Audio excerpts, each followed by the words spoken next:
வணக்கம். சமூகத்தின் இன்றைய மதிய நேர பிரதான செய்திகளுக்காக உங்களோடு இணைந்து கொள்ளும் நான் சங்கவி நாகராஜா. விரிவான செய்திகளுக்கு செல்ல முன்னதாக முதலில் தலைப்புச் செய்திகள். ஜேர்மனியில் புலம்பெயர் இலங்கையர்களுடன் எட்டப்பட்ட இணக்கப்பாடு என்ன? ஜனாதிபதியிடம் எதிர்க்கட்சி கேள்வி. முன்னாள் அமைச்சர்களின் நிறுவனங்கள் ஏலம், நீதிமன்றம் உத்தரவு. முக்கிய வழக்குகளை கையில் எடுத்த அனுர, சிக்கவுள்ள இரு ராஜபக்சர்கள். மத்திய வங்கியின் ஆளுநரை சந்தித்த கீதா கோவிநாத். ஒரு வாக்கு வித்தியாசத்தில் வவுனியா மாநகர சபையை கைப்பற்றியது சங்கு கூட்டணி. அனுராதபுரம் சிறை கைதி விடுதலை தொடர்பில் நீதி அமைச்சின் அதிகாரியிடம் வாக்குமூலம். ஈரான் தாக்குதலில் சிக்கி இலங்கை இளைஞன் காயம். சஜித் நாமல் இணைந்து ஆட்சி அமைப்பது கொழும்பு மக்களுக்கு இழைக்கப்படும் அநீதி, அமைச்சர் நலிந்த விசனம். தேர்தல் செலவு அறிக்கையை சமர்ப்பிக்க தவறிய வேட்பாளர்கள் மீது பாயவுள்ள சட்டம். 7 மாவட்டங்களுக்கு மண்சரிவு அபாய எச்சரிக்கை. எலிக்காய்ச்சல் பரவல் தீவிரம். உங்கள் விடுமுறையை மகிழ்வுடன் கழிக்க குளிரூட்டப்பட்ட குளிரூட்டப்படாத அறைகள், இணைந்த குளிரறை வசதிகள், போக்குவரத்து வசதிகள், இலவச வைஃபை மற்றும் சிசிடிவி கேமராவுடன் கூடிய 24 மணி நேர பாதுகாப்பு வசதிகளுடன் இன்னும் பல சேவைகளை வழங்குகின்றது சாய் ஹாலிடே இன். இலக்கம் 132, கச்சேரி நல்லூர் வீதி, யாழ்ப்பாணம். தொடர்புகளுக்கு 0212224615 0212224616. ஜனாதிபதி அனுரகுமார திசாநாயக்க ஜேர்மனியில் புலம்பெயர் இலங்கையர்களை சந்தித்ததில் தவறில்லை. ஆனால் அவர்களுடன் ஏதேனும் இணக்கப்பாடு எட்டப்பட்டிருந்தால் அதனை நாட்டுக்கு வெளிப்படுத்தாமல் இருக்க முடியாது என ஐக்கிய மக்கள் சக்தியின் பாராளுமன்ற உறுப்பினர் அஜித் பி பெரேரா வலியுறுத்தினார். கொழும்பில் நேற்று ஊடகங்களுக்கு கருத்து வெளியிடும் போது இதனை தெரிவித்த அவர் மேலும் குறிப்பிடுகையில், கொழும்பு மக்களில் 60% தேசிய மக்கள் சக்தியற்ற கட்சிகளுக்கே வாக்களித்துள்ளனர். அவ்வாறு இருக்கையில் அந்த கட்சிகளுக்கு கொழும்பு மாநகர சபையில் ஆட்சி அமைப்பதற்கு இடமளிப்பதல்லவா ஜனநாயகம்? தற்போது நடைமுறையில் உள்ள தேர்தல் முறைமைக்கு மதிப்பளித்து 60% பெற்றுள்ள மக்கள் பிரதிநிதிகளில் ஒருவர் கொழும்பு மேயராக தெரிவு செய்யப்படுவார் என்று நம்புகிறோம். அதேபோன்று களுத்துறை மாநகர சபையிலும் நாம் ஆட்சி அமைப்போம். உள்ளூராட்சி மன்றங்களில் ஆளுங்கட்சி எதிர்க்கட்சி என்ற பிளவுகள் இல்லை. தேர்தலில் வெற்றி பெற்ற உறுப்பினர்கள் இணைந்து மக்களுக்கு சேவை ஆற்ற வேண்டும். முதலாவது அமர்வின் போது அனைவரும் இணைந்து வாக்கெடுப்பின் ஊடாகவே தலைவர் பிரதி தலைவரை தெரிவு செய்வர். மாநகர மேயர் அல்லது பிரதேச சபை தலைவரை தெரிவு செய்வதற்கான வாக்கெடுப்புகளை பகிரங்கமாக நடத்த வேண்டும் என்பதே எமது கோரிக்கையாகும். அந்த வகையில் கொழும்பு மாநகர சபை மேயர் தெரிவுக்கான வாக்கெடுப்பினையும் பகிரங்கமாகவே நடத்துமாறு வலியுறுத்துகிறோம் என்றார். கடன்கள் தொடர்பில் முன்னாள் அமைச்சர்களின் நிறுவனங்களை பொது ஏலத்தில் விடுவதற்கு கொழும்பு வணிக உயர் நீதிமன்றம் உத்தரவிட்டுள்ளது. முன்னாள் அமைச்சர் தயா கமகேவுடன் தொடர்புடையதாக கூறப்படும் 3 நிறுவனங்களின் பொது ஏலத்தை நடத்தவே நீதிமன்றத்தால் உத்தரவிடப்பட்டுள்ளது. Daya group limited, Daya apparel exporters private limited, Olympus construction private limited ஆகிய நிறுவனங்களே ஏலத்தில் விட உத்தரவு விடப்பட்டுள்ளது. நீதிமன்ற பதிவாளர் மற்றும் துணை நிதி அதிகாரி பிறப்பித்த அறிவிப்பின்படி ஏலம் எதிர்வரும் ஜூலை மாதம் 2ஆம் தேதி காலை 10 மணிக்கு நடைபெற உள்ளது. பீப்பிள்ஸ் லீசிங் ஃபைனான்ஸ் பிஎல்சி சுமார் 104.2 மில்லியன் ரூபாய் நிலுவைத் தொகையை வசூலிக்க தாக்கல் செய்த வழக்கை தொடர்ந்து இந்த முடிவு எடுக்கப்பட்டுள்ளது. நாமல் ராஜபக்ச மற்றும் ஜோசித ராஜபக்ச ஆகியோரிடம் குற்றப்பத்திரிகை ஒப்படைக்கப்பட்டுள்ளதாகவும் பல வழக்குகள் தொடர்பில் விரைவில் சட்டமா அதிபர் திணைக்களத்திலிருந்து குற்றப்பத்திரிகையை வெளியிடுவார்கள் எனவும் ஜனாதிபதி அனுரகுமார திசாநாயக்க தெரிவித்துள்ளார். இது தொடர்பில் அவர் மேலும் தெரிவிக்கையில், நாட்டில் உள்ள பல விசாரணைகள் தொடர்பில் நீதவான் நீதிமன்றத்திற்கு ஏராளமான வழக்குகள் தொலைநகல் மூலம் அனுப்பப்பட்டுள்ளன. அதன் பிறகு அந்த நிறுவனங்கள் தொடர்பில் உயர் நீதிமன்றத்தில் வழக்கு தாக்கல் செய்ய வேண்டும். அதுதான் கடைசி படி. அதன் பிறகு நீதிமன்றத்திற்கு தண்டனை வழங்க அதிகாரம் உள்ளது. அரச நிறுவனங்களின் முக்கியமான பங்கு வழக்குகளை விசாரித்து உயர் நீதிமன்றத்தில் வழக்கு தொடரும் குற்றப்பத்திரிகையை தாக்கல் செய்வதாகும். இப்போது ஹெகலியர் அம்புக்வெல மேர்வின் சில்வாவின் விசாரணை முடிவுக்கு வருகிறது. குற்றப்பத்திரிகை மிக விரைவில் ஒப்படைக்கப்படும். இந்த நிலையில் கிரிஷ் பரிவர்த்தனை தொடர்பாக நாமலுக்கு குற்றப்பத்திரிகை வழங்கப்பட்டுள்ளது. ஜோஷிதவிடமும் குற்றப்பத்திரிகை ஒப்படைக்கப்பட்டுள்ளது. பல வழக்குகள் தொடர்பில் விரைவில் சட்டமா அதிபர் திணைக்களத்திலிருந்து குற்றப்பத்திரிகையை வெளியிடுவார்கள். அதன் பிறகு நீதிமன்றத்திற்கு செல்வதே பணி என கூறியுள்ளார். இலங்கை வந்துள்ள சர்வதேச நாணய நிதியத்தின் பிரதி முகாமைத்துவ பணிப்பாளர் கீதா கோபிநாத் கொழும்பில் இலங்கை மத்திய வங்கியின் ஆளுநர் நந்தலால் வீரசிங்கவை சந்தித்துள்ளார். இலங்கையின் பொருளாதார மீட்சியில் சர்வதேச நாணய நிதியத்தின் முக்கிய பங்கை இலங்கை மத்திய வங்கி ஆளுநர் நந்தலால் வீரசிங்க இதன்போது பாராட்டினார். இலங்கையின் மீட்சிக்கான பாதை மாநாட்டிற்கு முன்னதாக சர்வதேச நாணய நிதியத்தின் அதிகாரி கீதா கோபிநாத் மற்றும் இலங்கை மத்திய வங்கியின் ஆளுநர் டாக்டர் நந்தலால் வீரசிங்க இலங்கை மத்திய வங்கியின் மூத்த அதிகாரிகளுடன் சர்வதேச நாணய நிதியத்தின் முதல் பிரதி முகாமைத்துவ பணிப்பாளர் இயக்குனர் டாக்டர் கீதா கோபிநாத் மற்றும் ஆசிய மற்றும் பசிபிக் துறையின் இயக்குனர் டாக்டர் கிருஷ்ணா ஸ்ரீனிவாசன் மற்றும் பிற மூத்த அதிகாரிகளை வரவேற்றார். ஜனாதிபதி பொது மன்னிப்பை சட்டவிரோதமாக பயன்படுத்தி அனுராதபுரம் சிறைச்சாலையில் இருந்து கைதி ஒருவர் விடுவிக்கப்பட்ட சம்பவம் தொடர்பாக நீதியமைச்சின் நிர்வாகத்தர அதிகாரி ஒருவரிடமிருந்து குற்றப்புலனாய்வுத்துறை வாக்குமூலம் பதிவு செய்யப்பட்டுள்ளது. குற்றப்புலனாய்வுத் துறைக்கு அழைக்கப்பட்ட பின்னர் தொடர்புடைய வாக்குமூலம் பெறப்பட்டதாக தெரிவிக்கப்படுகிறது. இதற்கிடையில் கடந்த காலத்தில் வழங்கப்பட்ட ஜனாதிபதி பொது மன்னிப்பை பயன்படுத்தி கைதிகள் சட்டவிரோதமாக விடுவிக்கப்பட்டார்களா என்பதை விசாரிக்க குற்றப்புலனாய்வுத்துறை அதிகாரிகள் நாடு முழுவதும் உள்ள 28 சிறைச்சாலைகளுக்கும் அனுப்பப்பட்டுள்ளனர். அதன்படி அவர்கள் ஏற்கனவே இந்த விவகாரம் குறித்து விசாரணைகளை தொடங்கியுள்ளனர். கைதியின் விடுதலை தொடர்பாக அனுராதபுரம் சிறைச்சாலை கண்காணிப்பாளர் மற்றும் சிறைச்சாலை ஆணையர் ஜெனரல் ஆகியோரும் தடுப்பு காவலில் வைக்கப்பட்டுள்ளனர். இந்த நிலையில் இலங்கை சிறைச்சாலை அமைப்பை முழுமையாக மறுசீரமைக்கும் ஒரு திட்டத்தை எதிர்வரும் நாட்களில் தொடங்க அரசாங்கம் திட்டமிட்டுள்ளதாக நீதி அமைச்சர் ஹர்ஷன நாணயக்கார தெரிவித்துள்ளார். ஜனாதிபதி பொது மன்னிப்பை தவறாக பயன்படுத்துவதன் மூலம் கைதிகள் விடுதலை செய்யப்படுவது தொடர்பான சர்ச்சையும் அதன் மூலம் வெளிச்சத்துக்கு வந்த பிரச்சனைகளுமே இந்த முடிவுக்கு காரணம் என்றும் சிறப்பு அறிக்கை ஒன்றின் மூலம் கூறியுள்ளார். இந்த விவகாரம் குறித்து அமைச்சகம் தற்போது விரிவான விசாரணையை நடத்தி வருவதாகவும் விசாரணையில் வெளிப்படுத்தப்படும் தகவல்களின் அடிப்படையில் எதிர்கால மறுசீரமைப்பு திட்டமிடப்படும் என்றும் அமைச்சர் விளக்கியுள்ளார்.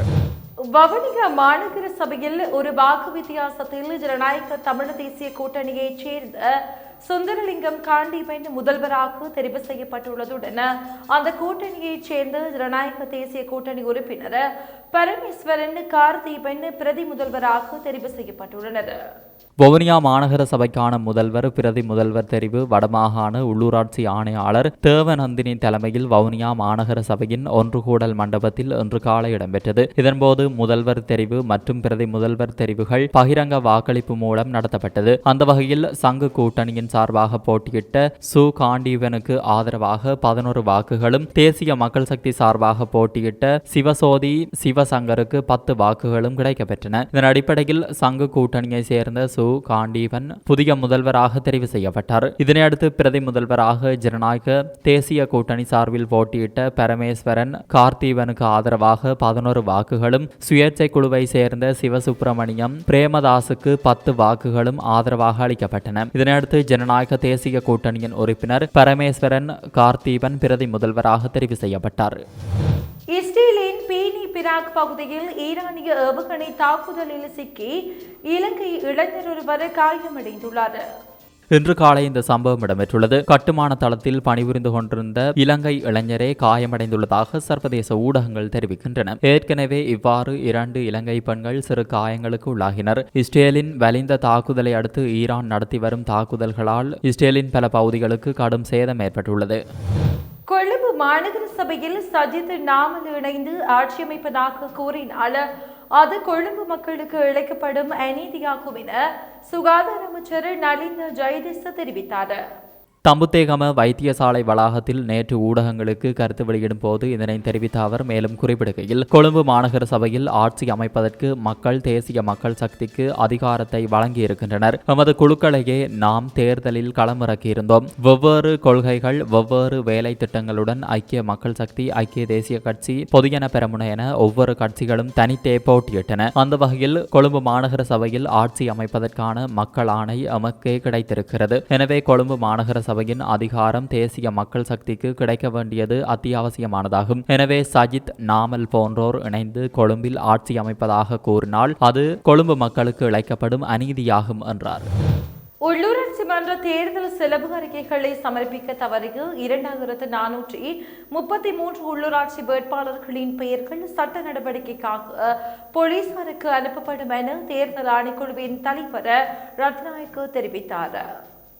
அறிக்கைகளை சமர்ப்பித்து சட்டமா அதிபரின் ஆலோசனையை பெற்ற பிறகு அந்த வேட்பாளர்கள் மீது போலீசார் தேவையான சட்ட நடவடிக்கைகளை எடுக்க உள்ளனர் எனவும் தெரிவித்தார். உள்ளூராட்சி தேர்தலில் போட்டியிட்ட 76,992 வேட்பாளர்கள் தங்கள் செலவு அறிக்கைகளை சமர்ப்பித்துள்ளதாகவும் அவை மாவட்ட செயலகங்களில் பகிரங்கப்படுத்தப்பட்டுள்ளதாகவும் அவர் தெரிவித்தார். சமர்ப்பிக்கப்பட்ட செலவு அறிக்கைகளில் உள்ள தகவல்கள் குறித்து பொதுமக்கள் தங்களுக்கு ஏதேனும் ஆட்சேபனைகள் இருந்தால் சமர்ப்பிக்குமாறு ஆணைக்குழு தலைவர் கேட்டுக் கொண்டுள்ளார்.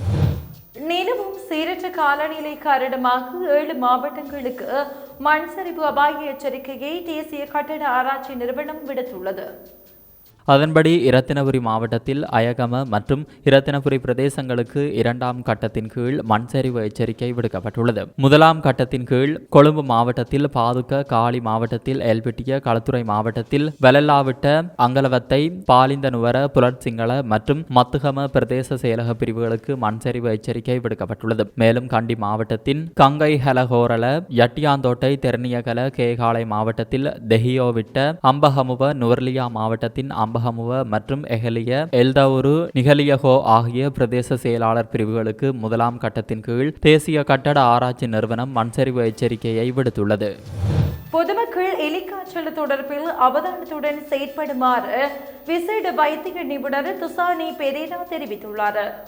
லெப்டோஸ்பைரா எனப்படும் ஒரு வகை பாக்டீரியா தொற்றால் இக்காய்ச்சல் ஏற்படுகிறது. நோய் தொற்றுக்கு ஆளான எலிகளின் சிறுநீர் மூலம் மனிதர்களுக்கு பரவுவதால் எலிக்காய்ச்சல் என அழைக்கப்படுகிறது. அண்மை காலமாக நாட்டில் நிலைவரும் மழையுடன் கூடிய காலநிலை காரணமாக எலிக்காய்ச்சல் தீவிரமாக பரவி வருவதுடன் தொற்றாளர்களின் எண்ணிக்கையும் பாரிய அளவில் அதிகரித்துள்ளது. மழை மற்றும் பருவகால நெற்செய்கை ஆரம்பிக்கப்பட்டுள்ள நிலையில் அடையாளம் காணப்படும் எலிக்காய்ச்சல் நோயாளிகளின் எண்ணிக்கை மேலும் அதிகரிக்க வாய்ப்புள்ளது. குறிப்பாக இரத்தினபுரி, குருநாகல், கேகாலை, கம்பஹா மற்றும் களத்துறை போன்ற மாவட்டங்களில் தொடர்ச்சியாக அதிகளவான தொற்றாளர்கள் பதிவாகுவதை அவதானிக்கக்கூடியதாக உள்ளது என்றார்.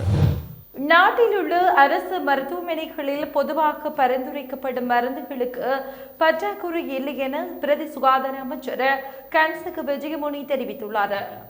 நாட்டில் தற்போது மருந்து பற்றாக்குறை நிலவுவதாக செய்திகள் வெளியான நிலையில் அதற்கு பதிலளிக்கும் போதே பிரதி சுகாதார அமைச்சர் இவ்வாறு தெரிவித்தார். உயர் இரத்த அழுத்தம், நீரிழிவு போன்ற நிலைமைகளுக்கான அத்தியாவசிய மருந்துகள் இடையூறு இல்லாமல் கிடைக்கின்றன. இருப்பினும் சில மருந்துகள் தொடர்ச்சியான விநியோக சங்கிலி சிக்கல்களால் பாதிக்கப்பட்டுள்ளன. 2026ஆம் ஆண்டுக்குள் இந்த பிரச்சனையை முழுமையாக தீர்க்க தற்போது விரிவான நடவடிக்கைகள் செயல்படுத்தப்பட்டு வருவதாகவும் பிரதி அமைச்சர் தெரிவித்தார்.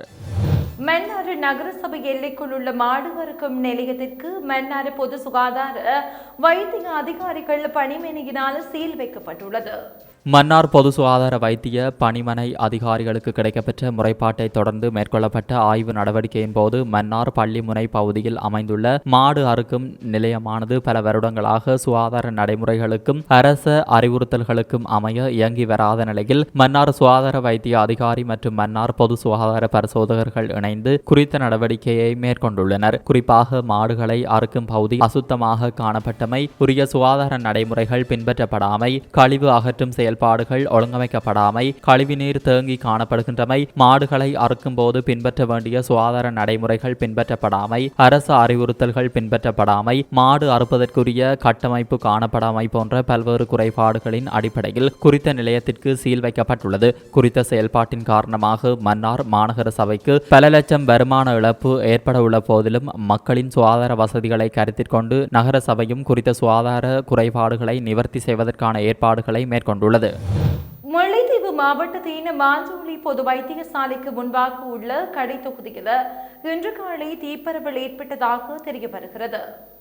காற்றின் வேகத்தினால் தீப்பரவல் அதிகரித்துள்ளதாகவும் தீச்சுவாலைகள் நீண்ட தூரம் காற்றினால் வீசப்படக்கூடும் எனவும் முல்லைத்தீவு மாவட்ட செயலகம் தெரிவித்துள்ளது. பலத்த காற்று வீசுவதால் மக்கள் மிக அவதானமாக இருக்குமாறு முல்லைத்தீவு மாவட்ட செயலகம் தெரிவித்துள்ளது. முல்லைத்தீவு மாவட்டத்தில் தீயணைப்பு படைப்பிரிவு இல்லாமையினால் உடனடி நடவடிக்கையாக படையினரின் உதவியை மாவட்ட அனர்த்த முகாமைத்துவ பிரிவு நாடியுள்ளது. தீப்பரவலுக்கான காரணம் இதுவரை கண்டறியப்படவில்லை எனவும் மாவட்ட செயலகம் தெரிவித்துள்ளமையும் குறிப்பிடத்தக்கது. இத்துடன் சமூகத்தின் இன்றைய மதிய நேர பிரதான செய்திகள் நிறைவு பெறுகிறது. தொடர்ந்தும் சமூகத்தோடு இணைந்திருங்கள். நன்றி. இது போன்ற செய்திகளை தெரிந்து கொள்ள சமூகம் நியூஸ் சேனலை சப்ஸ்கிரைப் செய்து அருகில் உள்ள பெல் பட்டனை கிளிக் செய்யுங்கள். மேலும் இது போன்ற செய்திகளை உடனுக்குடன் தெரிந்து கொள்ள சமூகமீடியா.com என்ற இணையதளத்தின் வாயிலாகவும் எங்களுடன் இணைந்திருங்கள்.